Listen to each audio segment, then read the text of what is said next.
सकाळ सकाळी मिस्त्रींचा फोन आलाय, मी प्लेटा न्यायला आलोय म्हणून. पहिलं स्टँडवरती गेलो, त्यांना गाळा उघडून दिला आणि त्यांनी प्लेटा भरायला चालू केल्या बघा. आणि माझं डोकं असं बाणबाण करत होतं, त्यामुळे मला काय तर असं शांततेची गरज होती. मग मित्राच्यात गेलो तर मनी मेवची नाटकीच चालू माझ्या पुढे लगेच झाली बघा. आणि कोचवर निवांत बसल्या आणि मला बघून तिला काय झालं, कोणा रागानच बघत्या की तिनं लोळाय केलं चालू बघा. आता म्हणलं खतरनाक होणार आहे जॉक 100%. नंतर मेडिकलमध्ये गेलो आणि पहिले शांत व्हायची गोळी घेतली, कारण डोकंही महत्वाचं मेन शांत झालं पाहिजे. त्याशिवाय आपल्याला रामडाविषयी काय सुचणार नाही. मित्राच्या घरात गेल्यानंतर तिनं फोटोशूटच चालू केला. म्हणला एक नंबर केसांची स्टाईल झाल्या भावा बघ, आणि फोटो काढूया. लगेच बॉडी बिडी दावायला चालू केली.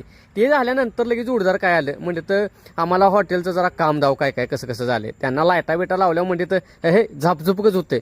नंतर घरात गेल्यानंतर आजीबाई मस्तपैकी बघा रामायण बघित बसले त्या, आणि टीव्हीला ते पण चिटकून, कारण कोणाचा त्रास झाला नाही पाहिजे. कसा रामडाचा विषय आहे बघा. आणि आतनं थाडथाड थाडथाड काय तर आवाज येतो म्हणून बघा आत निघालो तर मस्तपैकी काय तर असं डब्यात चाललंय. आणि म्हटलं डब्यात नक्की काय आहे, तर ती गोल फिरवाय तिने चालू केलं की मग कळालं ही पीठ मळायची मशीन आहे.